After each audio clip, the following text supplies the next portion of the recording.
Today is Sunday, August 26th, and this is Celtics Beat on the CLNS Media Network, the leading online provider of audio-video coverage of the Boston Celtics. I'm Adam Kaufman, and episode 277, featuring the Boston Globe's Gary Washburn, is brought to you by RX Bar. My listeners get 25% off their first order by going to rxbar.com/CelticsBeat. This show is also brought to you by Boston Barber. Every neighborhood has a heartbeat, a place that represents the cultural epicenter of the area at its core. In Boston's historic North End, that place is Boston Barber and Tattoo Company. Boston Barber and Tattoo Company has become home to A-list Boston celebrities like Gordon Hayward of the Celtics, Milan Lucic, Brad Marchand, Aaron Baines, and others. Boston Barber and Tattoo is more than just Boston's most well-known corner barber shop. It's also a tourist attraction for the hundreds of thousands of people that visit the North End throughout the year. Boston Barber and Tattoo, a North End landmark that represents the cultural epicenter of the area at its core, located at 113 Salem Street.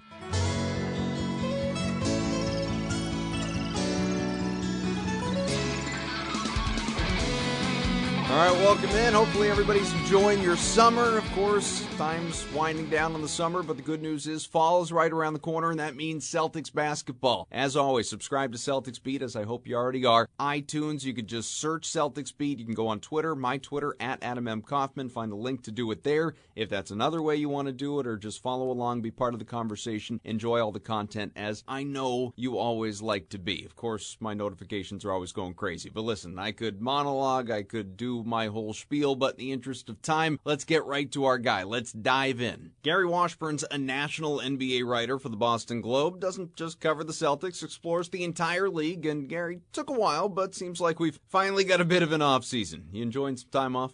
Yeah, I mean, it's good to be able to kind of, take a deep breath and prepare for what's going to be a pretty fascinating season in Boston, probably one of the more fascinating seasons maybe in almost 10 years. So,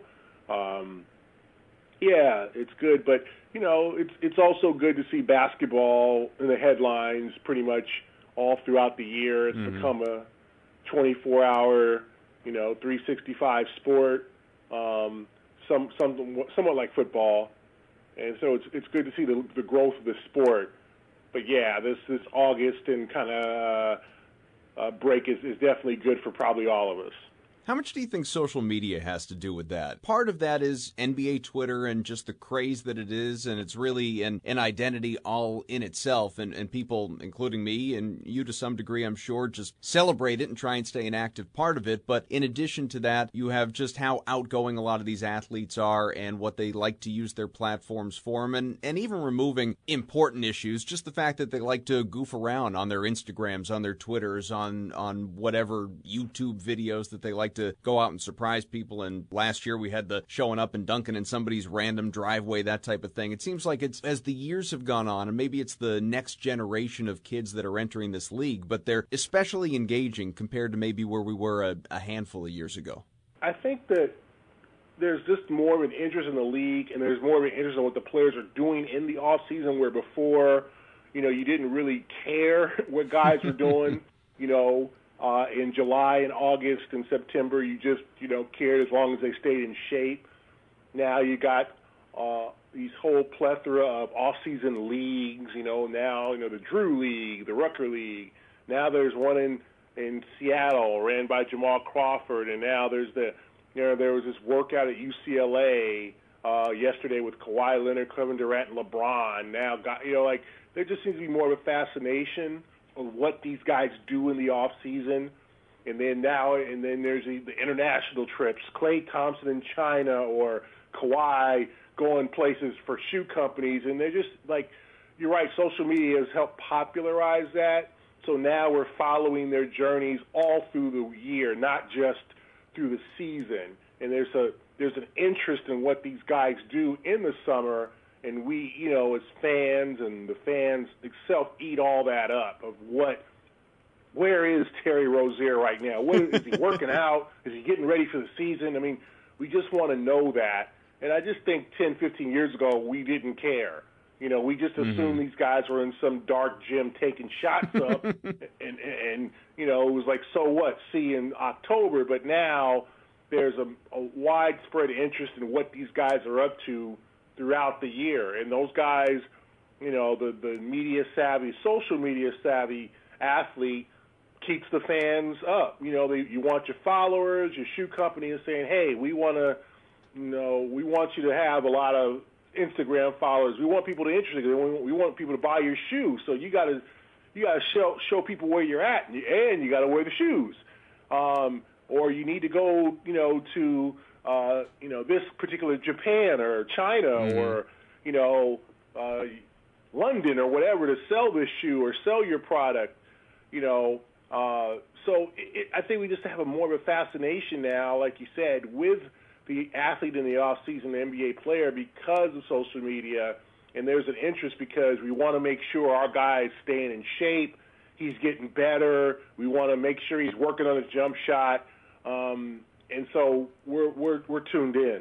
Well, on top of that, too, it's like these guys are always talking, not just showing up on social media where Kyrie or Jayson Tatum, these guys have their basketball camps and they're going out and dunking on kids or doing whatever they're doing. You have J.J. Redick has his own podcast, or C.J. McCollum has a podcast. Terry Rozier has that partnership with Barstool. He shows up on a podcast. Or even the leagues that you mentioned, it's not current players other than maybe guys like a Big Baby or a Nate Robinson looking for comebacks, but you have the big three. And so there really is, to your point, just basketball all year round. And, you know, in that same vein, earlier this week, we had the 1-year anniversary of the Kyrie Irving-Isaiah Thomas trade. And it's crazy to think about how much has changed in a year for both of those men, for Boston, for Cleveland, just around the association on the whole. But what's next, Gary? Because I need another blockbuster deal. I like the August Giant trade.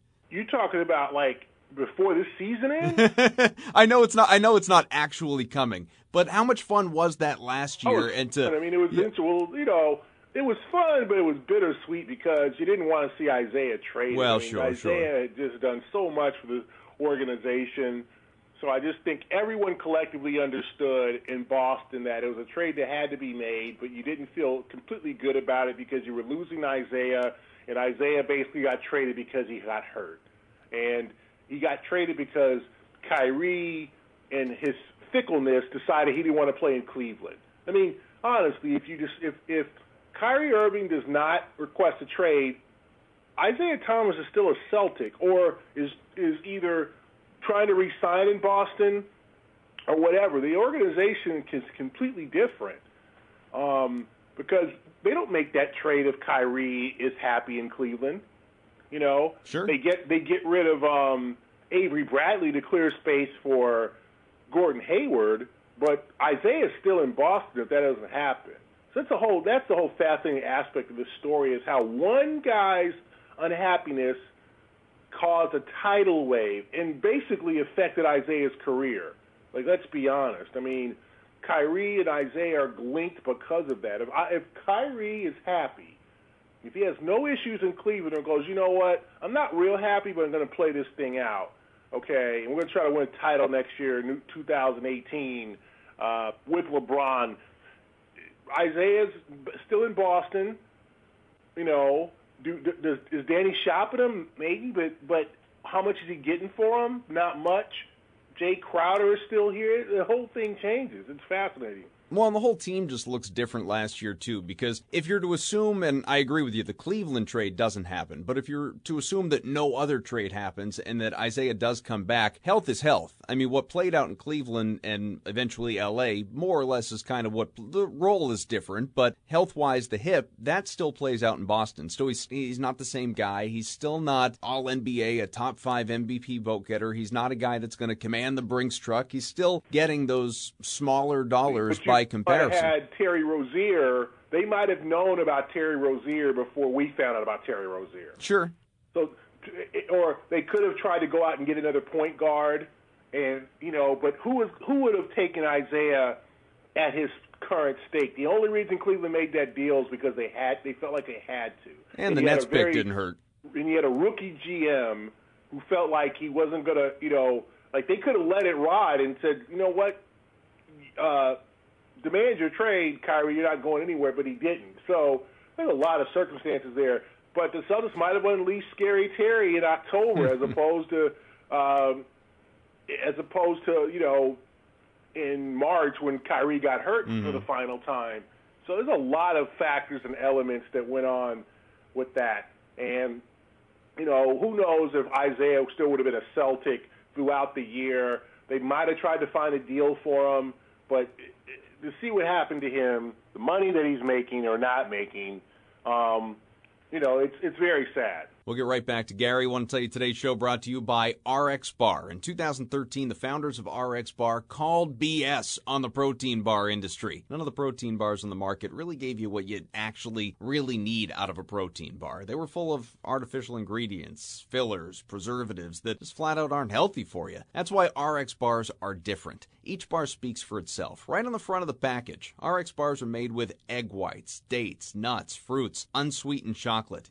Ingredients that are actually good for you. And now they have a whole new line for your kids. We know parents have to compromise when it comes to what their kids snack on. I get it. Believe me, I've got 3. These bars, they're a little bit smaller than the adult-size ones. The texture's softer, the nuts cut up a little bit smaller, but each packs the same great punch as the adult ones. Use them as a snack for after school or make it part of what's inside their lunchbox, whatever works for you. The fruit and nut bars, terrific. Perfect balance of sweet and salty. But gotta admit, chocolate flavor, I like chocolate before bed. It's just something to, make you feel like you're getting a little wired up. What are you waiting for? Get yours today. My listeners get an exclusive offer. Go to rxbar.com/CelticsBeat and get a pack of 6 adult bars and 4 kids bars for 25% off. It's 25% off your first order by going to rxbar.com/CelticsBeat. Well, let's stay with Kyrie Irving because one of the huge talking points this summer, even though it's far more relevant next summer, is, of course, his free agency. And I can't help but wonder, and you already alluded to some of this as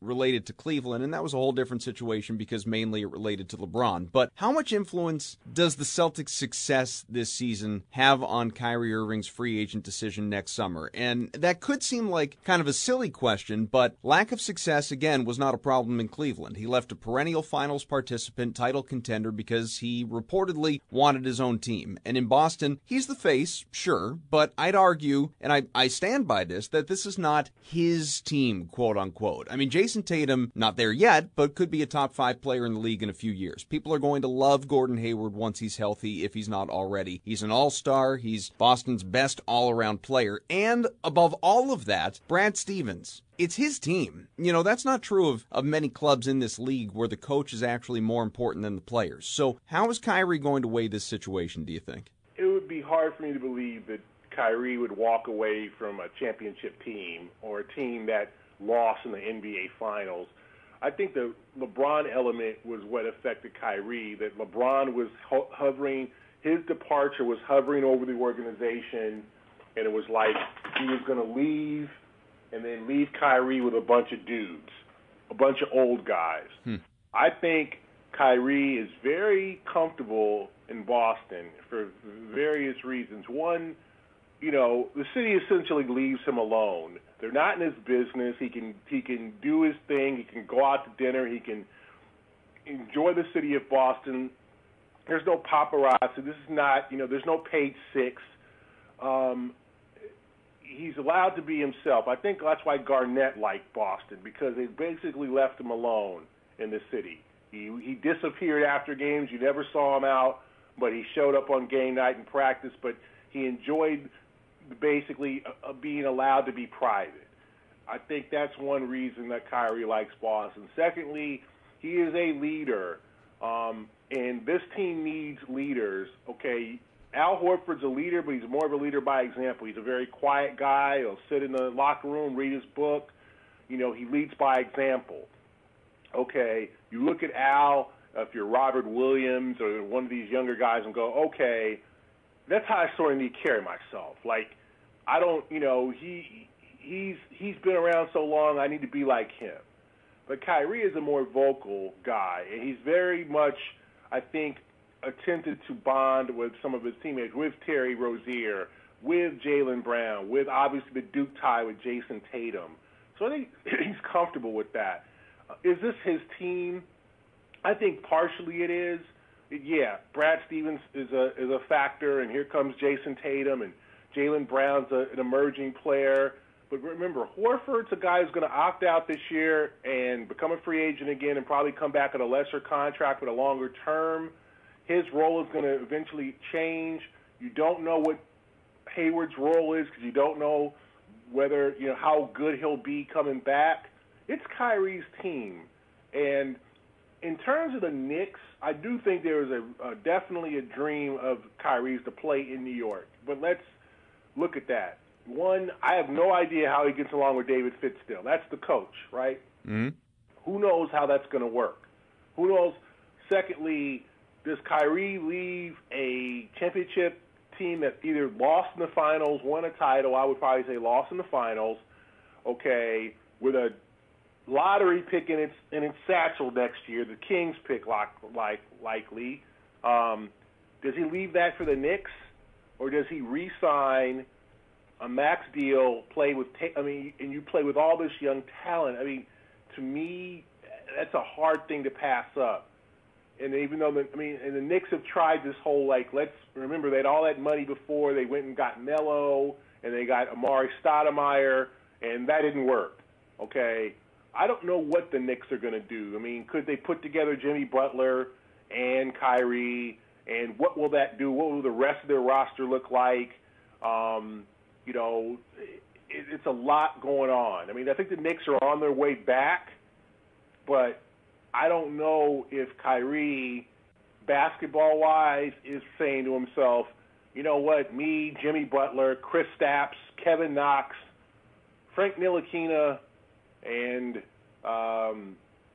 who else is on that roster? The kid from Denver, the point guard who was dumped from Denver. Is that enough talent to win, or is that enough talent to be competitive? Does he want to be competitive in New York? Okay, great. It all depends on what he wants. You want to be the 8th seed? Great. Go to the Knicks. So you want to be the 7th seed because that team, as I pointed out, constituted. They're not getting LeBron. That's out. So it would be Jimmy Butler, let's say, hypothetically, and Kyrie and Porzingis. Is that a championship team? Are the Warriors scared of that? No. Are even the Celtics scared of that? If you bring back Terry Rozier to replace Kyrie, and then you add a lottery pick, it's a lot on Kyrie's mind. The New York thing, I'm sure, is something that's going to be a factor. He's not going to hint at his decision or what he's thinking. But if I'm Kyrie and knowing, I think he wants to be a great, all-time great. I think he wants to be a winner. And I think he wants to be a leader amongst young men and help mold. And I think he's doing that in Boston. I don't know if that can happen in New York. Well, how much would Kyrie love, obviously, his dad's number being retired at BU and his number being retired at the Garden with the Celtics? That's the type of thing that actually I think would mean a lot to him thinking way down the road. But obviously you keep bringing up Kyrie and Jimmy Butler for obvious reasons. We keep seeing those reports that they want to play together. I had Alex Kennedy from Hoops Hype on the show not long ago. He told me that his intel, anyhow, was that noise of those guys wanting to team up, be it in New York or wherever else, was really coming from Butler's camp because he's in the situation where he's unhappy. It wasn't coming from Irving's camp. Can you speak to that at all? Well, I think Butler wants to obviously the big payday. He wants to be on the big stage, and I'm sure he's targeting Kyrie. I don't know how close they are. Kyrie has some interesting, relationships in this league. There's some guys.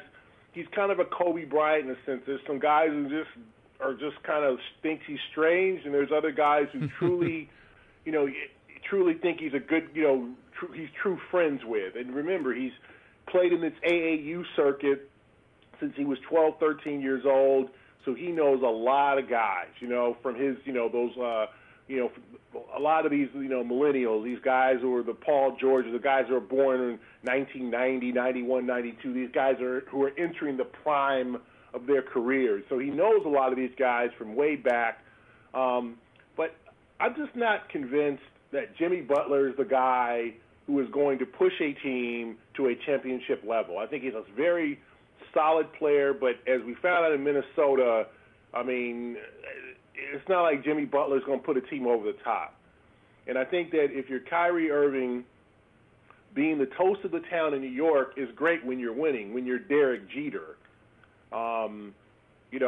How did that work for Carmelo going back home? How did that work for Stoudemire? How did that work for guys who it didn't work out for? It's great. I mean, everybody wants the Derek Jeter story.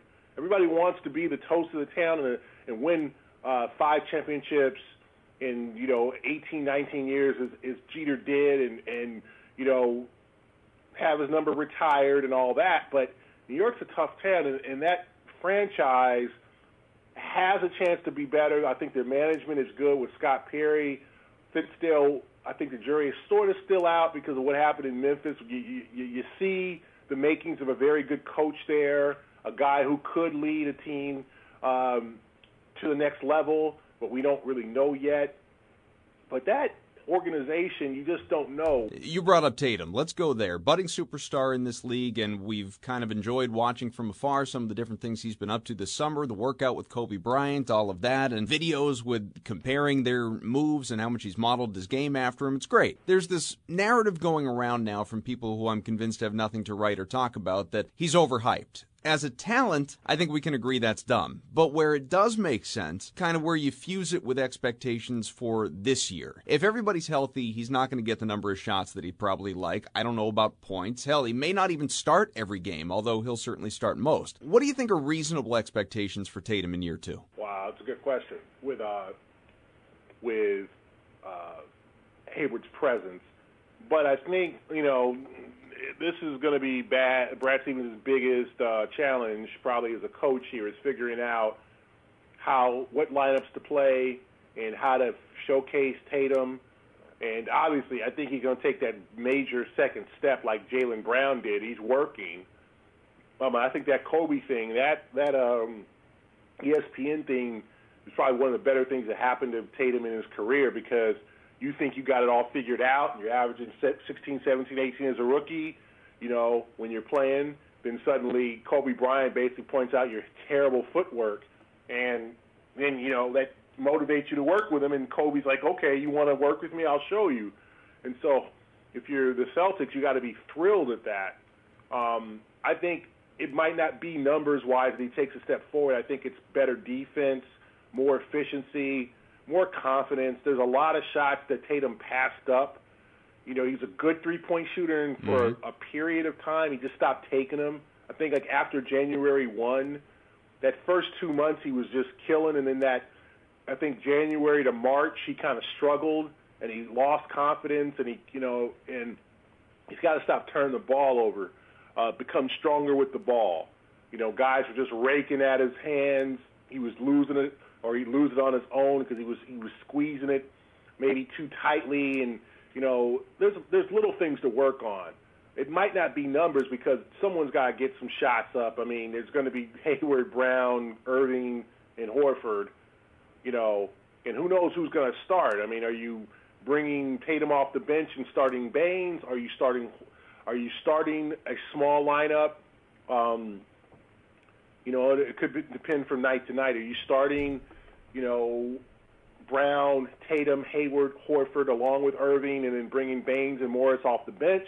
And Smart, is that with Rozier, is that your 9? Well, on top of that, too, Gary, I think there's just going to be so much. This is going to be a Spurs-like or Cavaliers-like or Warriors-like, call it what you want, kind of year for the first time for the Celtics, where we're going to see so much of that built-in rest, where Irving, Hayward, Horford, it won't all be the same, but these guys are going to get nights off, even when they're healthy, just to balance out the rest and limit the minutes and make sure everybody's as fresh as possible come that postseason. I would totally agree with that. I think that, Kyrie is not going to play 82. He's never played 82 even when he's healthy. I think you're going to get a lot of guys playing 70 games, right? Mm-hmm. Hayward, Horford at age 31, approaching 32. No, Horford's 32 now. He turned 32 this summer. Horford 32, Hayward, coming off the surgery, obviously, and a bad injury. Kyrie with the knee. I mean, I think you'll get 75, 78 out of Brown and Tatum. Right. Rozier. And then you got to play. There's going to be. You got to play Morris. Morris brings something. Marcus Smart. How many minutes do you play him? New contract. Rozier, headed for restricted free agency likely. And then you got guys like Wanamaker, Tice. I mean, they've literally got 12 guys who could play, 12 or 13 guys. I mean, this is, and I don't think the Warriors are complaining about it, so I don't think, people are like, whoa, it's a real issue, right? Like, no, because I don't think the Warriors are saying, we have too much talent here. Let's it's a good do problem to something have about this. Let's trade one of our guys, right? They're going to have to deal with it, but there's going to be some unhappy guys, and you would think that they'd be in the team concept to know, like, we got so much talent. Maybe Brad says that in training at the beginning of camp, saying that, hey, guys, like, everybody's not going to play as much as they want. Like, this is not the 13 Celtics. This isn't even last year's. We got so much talent here. I mean, they signed Brad Wanamaker. Where does he play? Does he play if Smart messes up, or if Rozier's the foul trouble? Who does he came over from Europe, and he's a veteran guy looking to get some minutes. So there's a lot. Where's Robert Williams play? Mm-hmm. Does he have a role? Is he going to be in the D League most? There's a lot of moving parts. We have no idea what's going to happen over the next few months to figure out who is going to play what minutes, who's going to start on what night. It's going to be fascinating.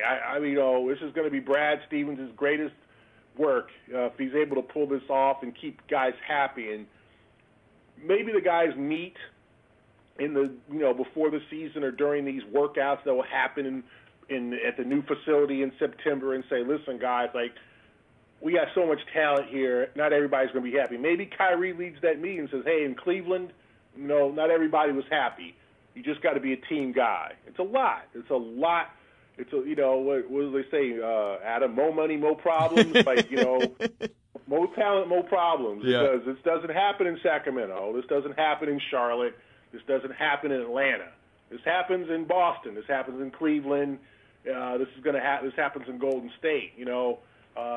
You've got to deal with it. All right, one more break. I want to tell you about Boston Barber. Every neighborhood has a heartbeat, a place that represents the cultural epicenter of the area at its core. In Boston's historic North End, that place is Boston Barber and Tattoo Company. Boston Barber and Tattoo Company has become home to A-list Boston celebrities. Gordon Hayward, Milan Lucic, Brad Marchand, Aaron Baines. Boston Barber and Tattoo, it's more than just Boston's most well-known corner barber shop. It's also a tourist attraction for the hundreds of thousands of people that visit the North End throughout the year. Boston Barber and Tattoo, a North End landmark that represents the cultural epicenter of the area at its core, located at 113 Salem Street. And everything you just hit on, I've been thinking a lot about it in terms of really managing expectations for the first time. Brad Stevens having to do that. He's never had to with this team. Thought he would have to last year, but then 5 minutes into the season, that all changes, and then Kyrie goes down, and it changes even more. So you can't bank on health, but as we have the conversation, why not, obviously, but there is all that talent. There are those egos. There are going to be guys, as you said, upset with playing time, even privately. There are going to be guys like Rozier, like Morris, that are in particular thinking about new contracts. How does Brad, everyone lauds the guy. Nobody has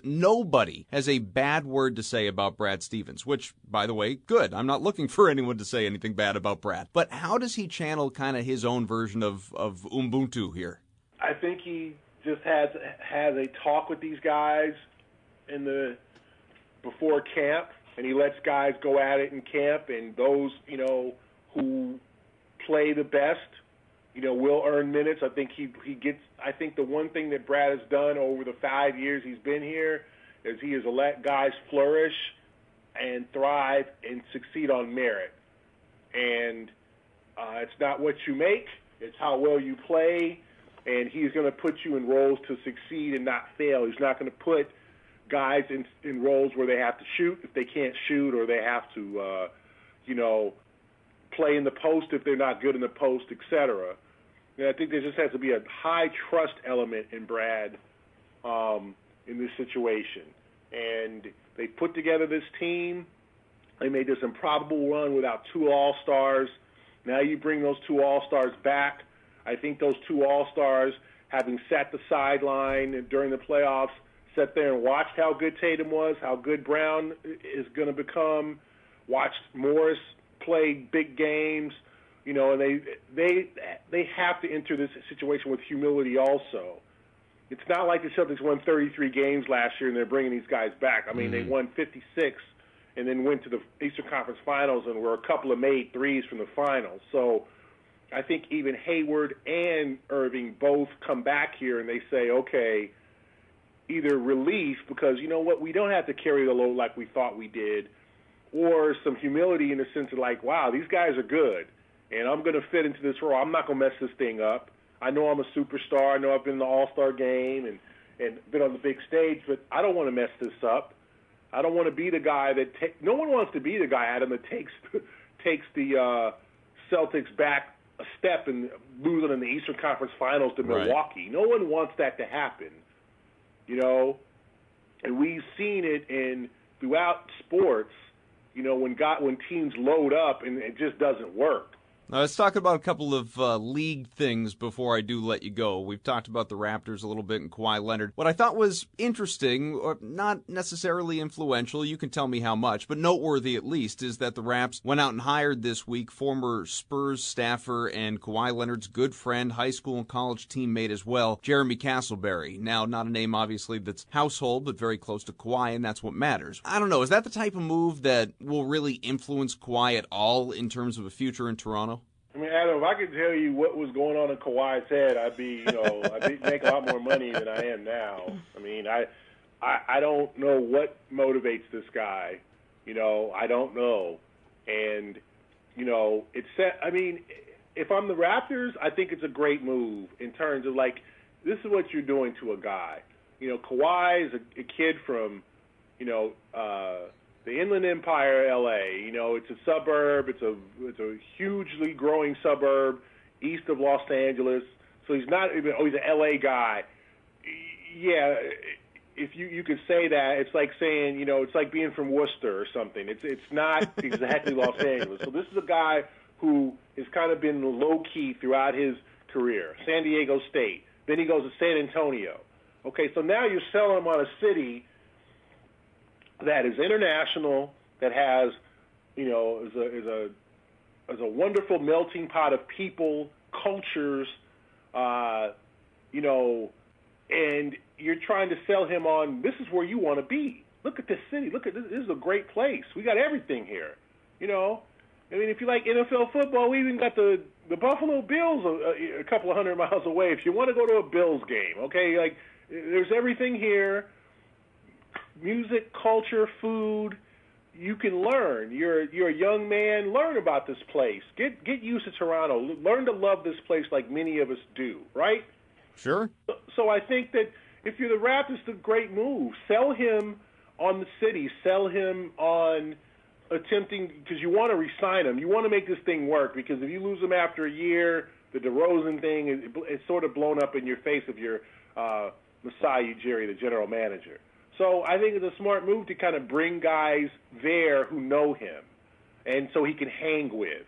You know, he doesn't seem to be a club guy or a guy who's going to go out amongst the people and meet a lot of people. He wants his circle around him. Now, you know, how's the cold weather going to translate for him?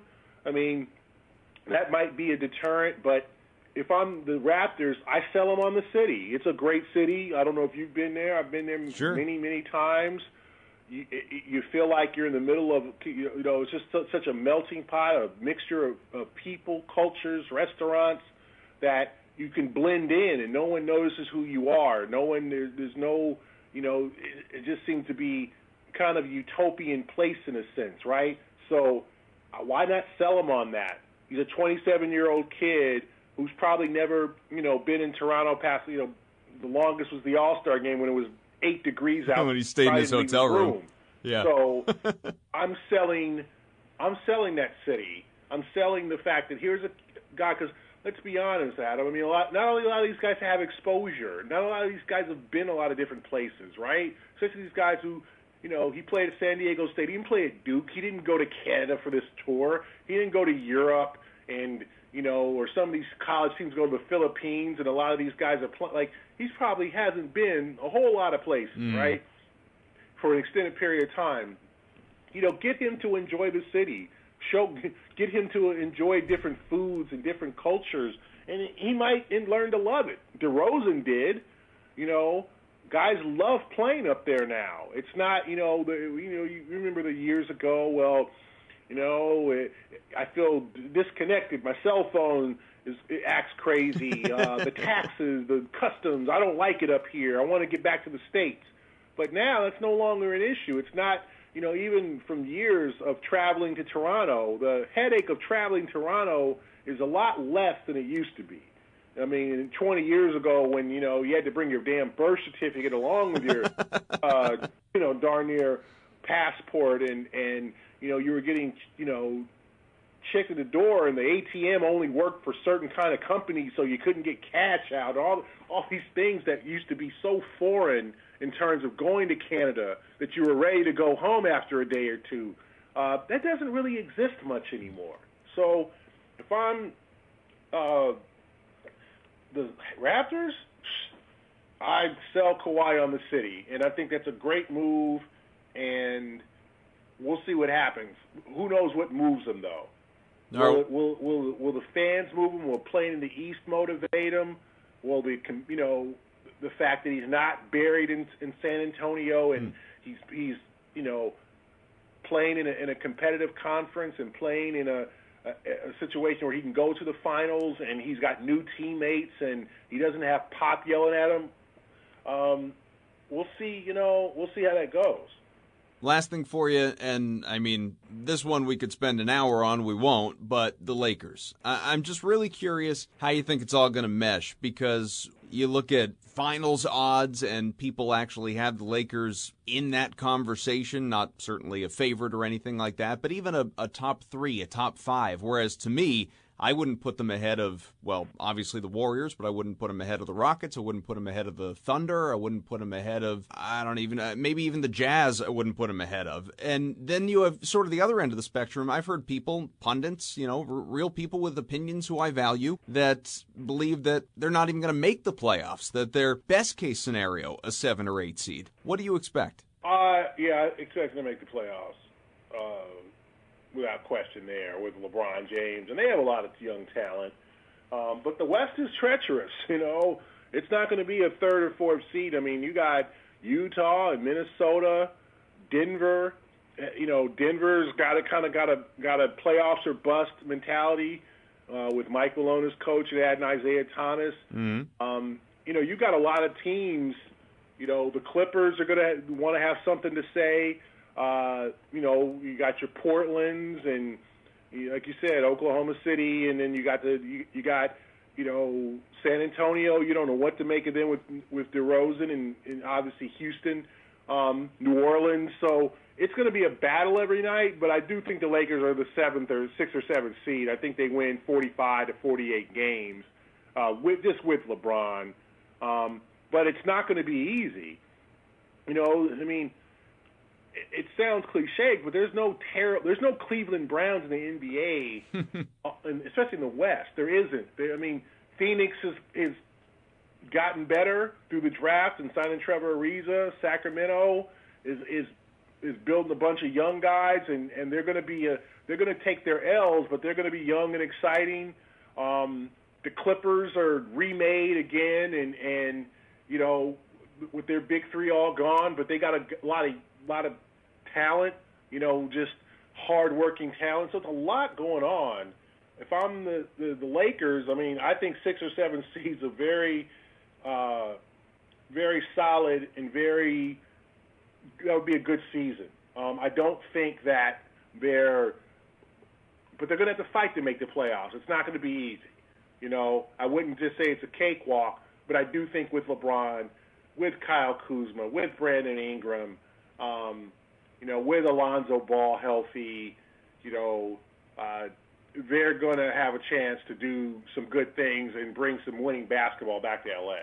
All right, Gary Washburn covers the entire league, the Celtics, all of it for the Boston Globe. You can always, even during the offseason and down periods like now, check out his Sunday notes. There's always plenty of hoops content coming your way. Gary, really appreciate it as always. Let's do it again once the season gets going. Okay, no problem. All right, great stuff from Gary. Always enjoy talking to him, obviously, and just a great view and perspective of the entire league and, of course, what is going on here in Boston. We got to get out of here. Episode 277, again, featuring Gary Washburn, brought to you by RX Bar. My listeners will get 25% off their first order by going to rxbar.com/CelticsBeat. Thanks also to Boston Barber. As always, make sure you subscribe on iTunes to Celtics Beat. You'll be notified as soon as new episodes are posted, as they are every single Sunday. You can get us on Stitcher. You can follow me on Twitter if you want, at Adam M. Kaufman. I tweet out the shows incessantly, so make sure you do that. Leave us a rating, a comment, whatever it may be. We always appreciate your feedback. So thanks again to Gary. Thanks to Nick, to Larry, to Evan, to John, to everybody at CLNS, and most importantly, thanks to you. We'll do it again real soon, a week from today. More Celtics talk and NBA talk, and the season, it's coming, guys. It's coming. Preseason games next month.